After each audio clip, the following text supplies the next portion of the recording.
Welcome to today's deep dive. I'm really glad you could join us for this one because we are taking our time today to look at a rather unusual source document. Yeah, it's definitely something you might normally just, scroll right past without a second thought. Exactly. It's a script. Specifically, it's an audio script titled Morning Routine English Listening Practice. And this comes from a platform known as the DFY Channel. Right. And our guide through this material is a host who introduces himself simply as Jack. Now, I have to admit, when I first looked at this, I thought we were really scraping the bottom of the barrel here. Oh, totally. I mean, on the surface, it's an A1 to A2 level language learning text. The sentences are incredibly short. Very short. The vocabulary is as basic as it gets. But our mission today is to explore how this highly simplified, very calm text actually deconstructs a universal human experience. Waking up and starting the day. Yeah. And in doing so, it inadvertently creates this fascinating commentary on how we structure our time. It's a really fair point to question why we're dedicating an entire deep dive to a beginner's English lesson. But when you strip away the complexity of fluent language, you are forced to look at the structural framework of the narrative itself. Right, the bare bones. Exactly. Jack has designed this explicitly for people who are just starting to grasp English. Because he's restricted to short declarative sentences, he can't rely on flowery descriptions. He can't use complex emotional states. No rambling tangents? None. And what we end up seeing is this surprisingly meticulous timeline.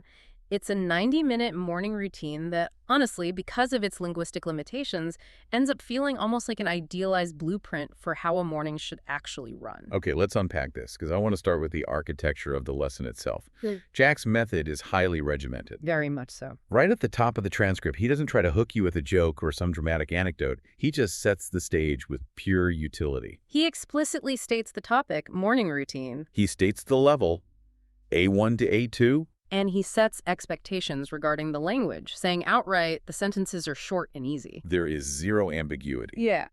But looking at it, it feels almost robotic, doesn't it? Like as a native speaker, reading a preamble that dry is almost jarring. For a fluent speaker, yeah, it certainly lacks narrative flair.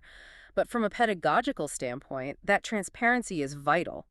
Jack is doing something very intentional here regarding how humans process new information. Cognitive load, right? Exactly. If you think about the concept of cognitive load, it's basically the amount of working memory you're using at any given time. For a beginner learning a language, the cognitive load is already maxed out just trying to translate the words. They don't have the mental bandwidth for surprises. Right. So by explicitly stating the rules of engagement up front, Jack removes the burden of uncertainty. The learner doesn't have to guess what the audio is about or how difficult it's going to be. Which frees up their brain to actually focus on the English itself. And then he follows that up with a very rigid three-part structure for the lesson. It's a very clear pedagogy. It's not just a story. First, he has the listener just listen to the short story to absorb the context.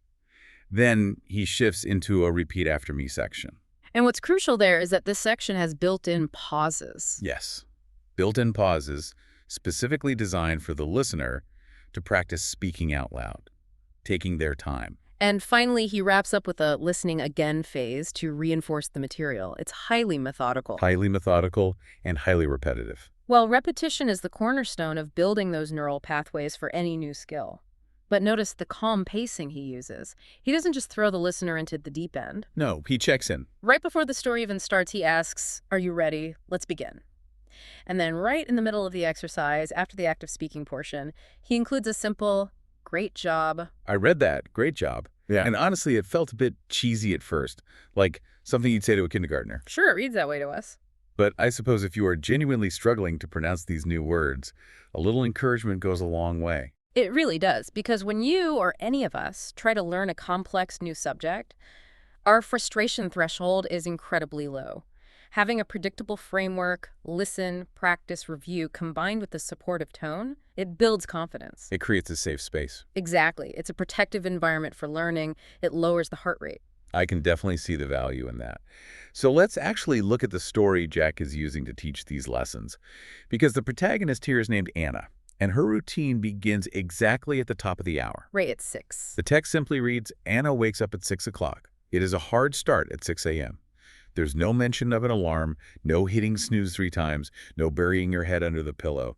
just immediate wakefulness. The lack of a snooze button is a perfect example of the A1-A2 constraints at work.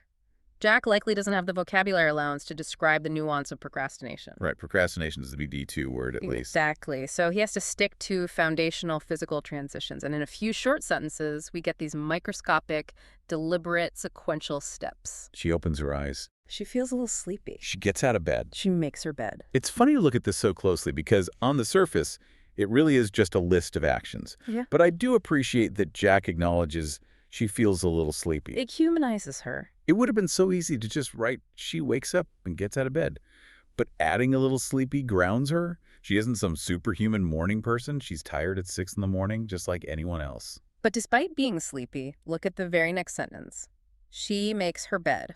Immediate productivity. It's an immediate physical accomplishment. From a language perspective, these physical microactions, opening eyes, getting out, making the bed, they are crucial building blocks. They are the verbs and nouns you need to navigate the physical world. But narratively, moving straight from sleepy to makes her bed establishes this quiet sense of discipline.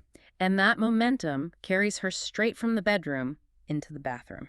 Which brings us to the bathroom sequence. And again, it's a list of microactions. Washing her face, brushing her teeth, taking a shower. But here's where it gets really interesting. The emotional shift. Yes. Jack gives Anna a tiny, almost hidden emotional arc right here in the bathroom. The text points out a specific sensory detail. It says, the water is warm. And the direct consequence of that warm water is the next sentence. She feels fresh. You could argue whether Jack intended that as a genuine emotional arc, or if he just needed to teach the antonym for sleepy. It's probably the latter. Probably. But the result is the same. The text sets up a functional necessity, taking a shower, and turns it into a physical and emotional shift. The warm water acts as the catalyst that resolves the little sleepy state from the bedroom. The language is bare bones, sure, but the experience it describes is universally understood. The restorative power of a warm morning shower. Exactly. And it calmly moves her into the next phase of the day, which is getting dressed. Oh, the wardrobe. The wardrobe Jack selects for her is incredibly specific, yet completely generic. She puts on a blue shirt, she wears black pants. It's a uniform. It's purely utilitarian. Utilitarian is a very polite way of saying cartoonish. It's like a video game character's default skin. A blue shirt and black pants. True. But considering the context of a beginner's language lesson, it makes total sense. You don't want to get bogged down in the vocabulary of corduroy or ruffled sleeves. Or trying to explain what a cardigan is. Precisely. Yep. It keeps the cognitive load manageable. But if we analyze the effect it has on the narrative, this simple wardrobe eliminates decision fatigue. Oh, that's a great point. There is no scene of Anna staring into her closet, trying on different outfits, or panicking because a shirt isn't ironed. The routine is entirely frictionless. Frictionless, that is the perfect word for it. Which brings us to the kitchen sequence. And this is the part of the text that really highlights the contrast between this script and real life. The breakfast. Anna prepares her breakfast. The menu is a classic. The script says, today she eats toast and eggs. She drinks a cup of coffee. What's fascinating here is not the menu itself. It's a standard, recognizable breakfast. It provides all the necessary A1 vocabulary for food and drink. What's fascinating here is the pacing. The pacing is incredible. The text explicitly tells us she sits at the table, she eats slowly. Let's just pause on that word, slowly. It's so rare. When I read that, it felt like a transmission from an alien planet. How many people actually sit down at a table and eat a slow, deliberate breakfast on a weekday morning? Very few. It is a stark contrast to the modern rush. Most people you see are eating, standing up, or in the car on the commute, or they're just skipping it entirely. Just chugging coffee. Exactly. But the text forces this deliberate pacing. By stating she sits and eats slowly, the narrative prioritizes the act of nourishment. It's not something to be rushed through to get to the next task. It is the task itself. It almost feels luxurious, just taking your time. Yeah. But in Jack's script, it's just presented as a normal, foundational part of human existence. And it raises a really interesting point about the sequence of events, especially regarding technology. Yes, the phone. Because it's only after this slow, deliberate breakfast that a screen finally makes an appearance in the story. The script specifically notes, after breakfast, she checks her phone. She reads some messages. That sequencing is perhaps the most fascinating structural choice in the entire script. It really is. Consider the typical modern habit for most of us. reaching for the phone while still in bed, looking at messages or the news while you're still in that little sleepy state. Letting the stress in immediately. Exactly. But Jack's narrative deliberately pushes the outside world away until Anna is completely ready for it. I do wonder if Jack did that intentionally to promote good habits, or if phone and messages were just words he naturally wanted to introduce later in the lesson. It's almost certainly the latter. When constructing a logical sequence for a language learner, you naturally start with the immediate physical surroundings: the bed, the bathroom, the clothes, the food, and then you move out to external communication. That makes sense structurally. But regardless of his intent, the result is this beautiful protective boundary around her early morning. She has completed an entire cycle of physical care: waking, grooming, dressing, and eating, all before she allows the demands of other people, represented by those messages, to enter her mental space. It's a completely self-contained morning routine. And once those messages are finally checked, the routine shifts toward actually leaving the house. We enter the final preparations. The departure phase. The text lists the last few actions. Then she brushes her hair, she puts on her shoes, and that's followed by a very definitive concluding statement. Anna is ready for the day. That phrase, ready for the day, serves as a narrative threshold. The internal domestic portion of the story is officially closed. And this is where the timeline Jack established right at the beginning comes into sharp focus. Because the very next sentence is, she leaves her house at 7:30. Exactly. Okay, let's actually do the math on this timeline, because this is where the pacing really reveals itself. The text stated right at the beginning that she wakes up at 6 o'clock. She leaves the house at 7:30. That is a full 1 hour and 30 minutes, 90 minutes, to complete a very small list of simple tasks. When you lay it all out, getting up, making the bed, taking a shower, dressing, eating a slow breakfast, and checking messages 90 minutes is an incredibly generous window of time. It's huge. It completely explains why the narrative feels so calm and measured. The friction we usually associate with mornings isn't just absent because of the simple vocabulary, it's absent because she has allocated a massive amount of time to do very little. It is the ultimate luxury. She isn't rushed because she literally doesn't have enough tasks to fill the 90 minutes in a frantic way. She has no choice but to eat slowly. Right. And that sense of calm carries her right out the front door. The script gives us these final, really nice environmental details as she heads out. She walks to the bus stop.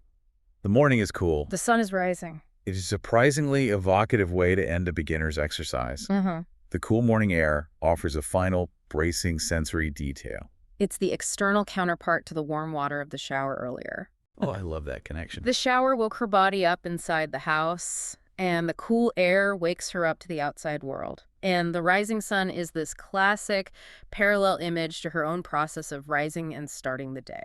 It ties everything together so nicely, and it sets up the final emotional beat of the story. Because the text concludes with, Anna smiles. It is a good morning. Going from a little sleepy at 6 a.m. to smiling at the bus stop at 7:30 a.m. It's a very clean resolution. It is structurally very elegant. It's easy to dismiss it because the sentences are so short and simple, but the progression is flawless. The story moves from the mild physical difficulty of waking up, through the restorative actions of washing and dressing, into the mindful nourishment of a seated breakfast, and finally into a calm interaction with the environment. Yeah. The simple sentences layer together to create a genuinely resolving atmosphere. When the text says, "It is a good morning," it doesn't feel like an empty phrase. The routine was designed to produce a good morning, and it succeeded. It's entirely possible we are reading way too much into Jack's beginner English lesson. Oh, almost certainly. He probably just needed a straightforward narrative to teach words like toast, shower, and shoes. But stepping back and looking at the whole 90-minute timeline, it's striking how this bare-bones, restricted vocabulary inadvertently outlines what many of us would consider an ideal, frictionless routine. It certainly forces a reflection on how we complicate our own schedules. The constraints of A1 English mean Jack couldn't include the chaotic elements of a real morning. He couldn't include doom scrolling for 20 minutes in bed, or realizing you're out of coffee, or the anxiety of a looming deadline. He didn't have the words for it. The simplicity is forced by the medium, but the outcome is a routine characterized by physical presence and deliberate pacing. It really makes you realize how much unnecessary complexity we have accepted as normal. It does. So as we wrap up, we should acknowledge Jack's overarching goal here. This isn't just a story for entertainment, it's a tool. And at the end of the script, he gives his listeners one final piece of instruction. He says, If you like this lesson, please listen again and practice speaking. Which brings us right back to his pedagogical method. The first lesson is about understanding the context, the story of Anna's calm morning. The subsequent lessons are where the actual skill acquisition happens, the repetition, the active participation during those built-in pauses. It's a great reminder that absorbing information isn't a one-time event. Whether you're learning English or just trying to establish a better habit for yourself, it takes practice. I want to thank you for joining us today and going down this rather unusual rabbit hole with us. It's been genuinely fun to dissect something so seemingly basic and find the deep structure underneath it. It really has. It's a testament to the fact that structure dictates outcome, whether in language or in life. Absolutely. Before we go, I want to leave you with a thought regarding Anna's timeline. Think specifically about that sequence in the kitchen. The restraint it takes to sit at a table, eat toast and eggs slowly, and wait until after all of that is finished to finally pick up your phone and look at your messages. Is it possible that the absolute simplicity required to teach beginner English has accidentally provided the exact remedy for our hyper-connected, deeply stressful modern mornings? Have we just forgotten how to execute the simple rhythm of waking up, taking our time, and simply getting ready for the day? Something for you to consider the next time you find yourself rushing out the door. Until next time.